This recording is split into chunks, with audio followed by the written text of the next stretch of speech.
They say men are dysfunctional and need help. Evidence of this is the inauguration of a Minister for Men's Behaviour Change in the state of Victoria, Australia.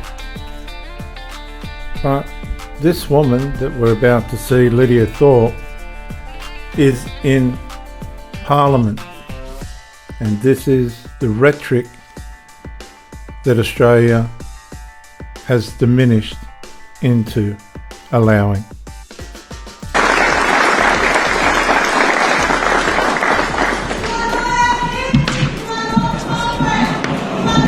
Give us what you stole from us!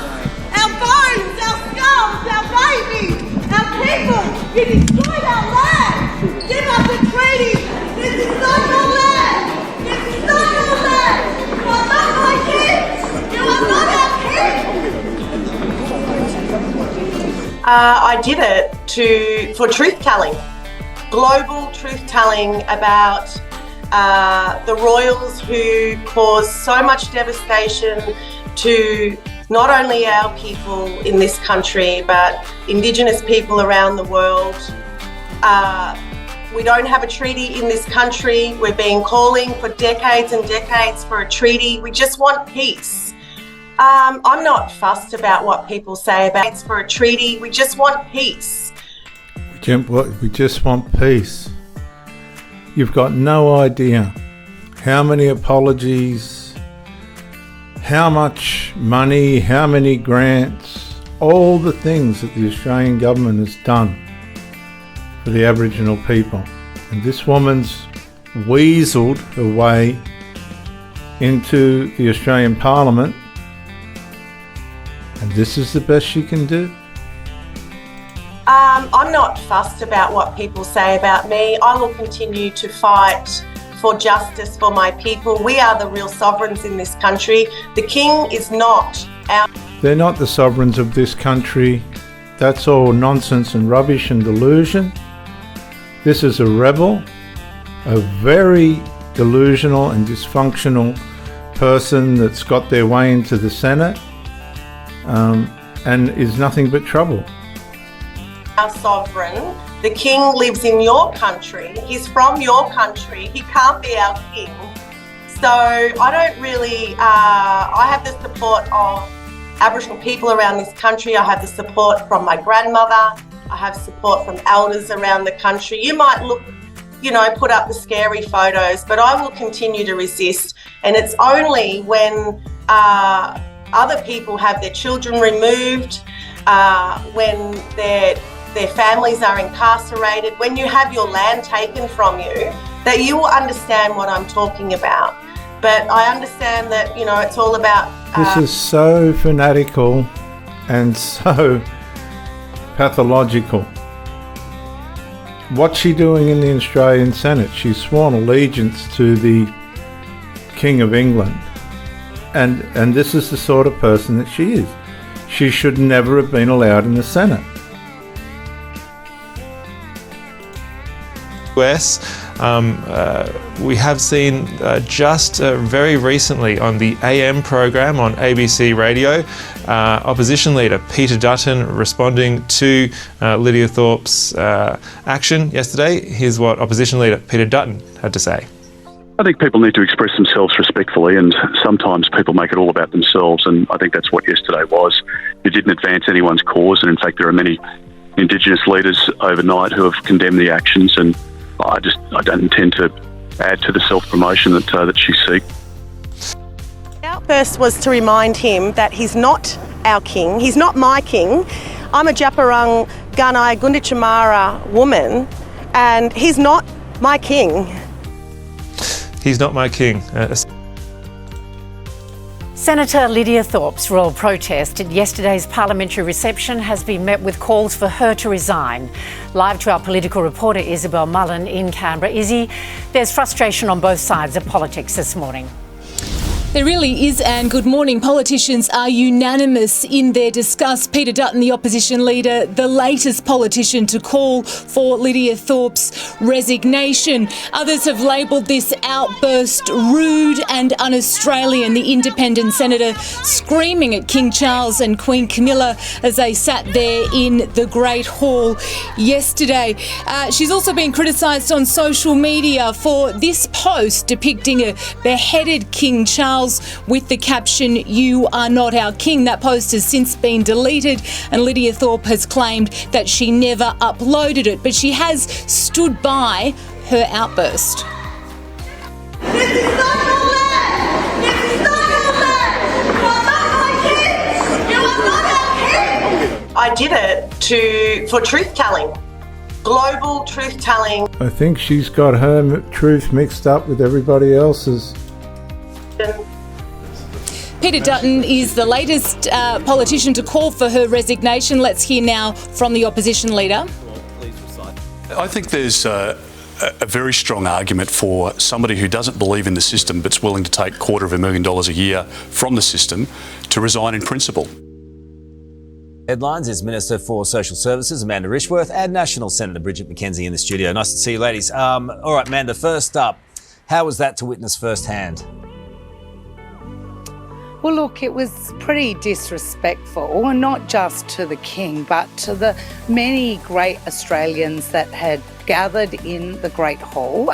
I was standing next to a number of great Australians who were pretty shocked. And didn't quite understand why this was going on. So it was very disrespectful and really disrespectful for everyone in the room. So it was pretty disappointing, but didn't put a dampener on, I think, the very positive rest of the welcome ceremony, which I think was really very positive. All right, Bridget, senior members of the Liberal Party are reportedly considering a censure motion against Lydia Thorpe. Would you bother with it? Well, it's appalling behaviour, Carl. We're embarrassed across the globe as a result of this. If you're not a fan of King Charles and Queen Camilla, don't accept the Prime Minister's invitation. I think it's a real test for the Prime Minister here. You notice after the outburst he was smiling as if he was indulging a naughty child instead of a militant activist. He actually put a code of conduct in place for a more respectful Parliament. PM, time to use it. All right, Amanda. Well, I just wanted to respond to that. I mean, this is entirely Lydia Thorpe's behaviour, and we should be united in our sort of condemnation of it. This is Lydia's behaviour, and well, quite frankly, this was a stunt by Lydia Thorpe, and by giving it oxygen is exactly what she wants. So, quite frankly, I thought, Bridget, that we would be united in a response of respect, not play these political games. So I thought I'd climb in here today because it's normally you two out there on the tightrope every week, and I just wanted to give you my take on what happened yesterday and the whole thing. So here it is. The dude has been going through a lot. For obvious reasons, his youngest son's cheese has slightly fallen off its cracker. That son is feuding with the good son, and as a parent that must ache his soul. The good son's beautiful wife got diagnosed with cancer at the same time as Pops. Imagine the psychology and physicality of that joint battle.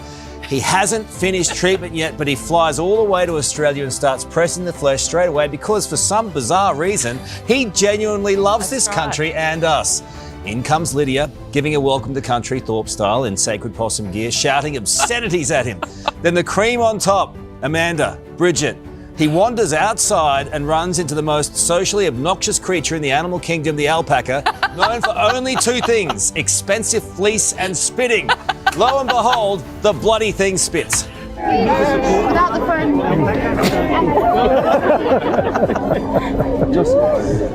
All the while, the king and queen keep smiling. You don't have to like the royal family and what it stands for, but by goodness, this king, Amanda, is a dude. He ran up the lesson. Well, look, he put up with an alpaca spitting on him, right? So, and just kept going on. So, in true British style, I think. I like him.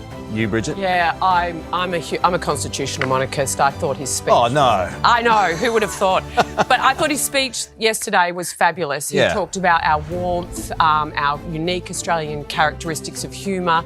He knows us well as a nation and loves us and has only our best interests at heart. And I think it's great. And also, Amanda, I mean, just how he spoke about our emergency services, the deep connection that he feels with them. This is a man who has devoted his life to public service. Yeah. And it's to be admired and honoured. He absolutely has. And the way he spoke about our environment as well, our nature, the connection he... So what I don't understand, viewers, is they're all praising the King, but at the same time, they'll let that dysfunctional, pathological, destructive senator be unaccountable for total and absolute disrespect. In the old days, they would have hung her. They would have hung her for that. You don't do that. We are so weak. There's no accountability. There's no resolve. Oh, God. Made through schooling here in Australia. He obviously has a deep connection with our country. Spoke about... This is just nonsense now. So, viewers, what do? How does somebody like that just stay in our Senate? She doesn't respect the country. She doesn't respect the people. She doesn't respect the monarchy or the government or anything that we're supposed to stand for and respect. And she'll get away with it like most women that don't want to be accountable do, and we'll just have to watch and put up with it. It's disgraceful. It's disgusting. And as for Jacinda Allen, the Senator of Victoria, if you think men are dysfunctional, you've got a lot of work to do.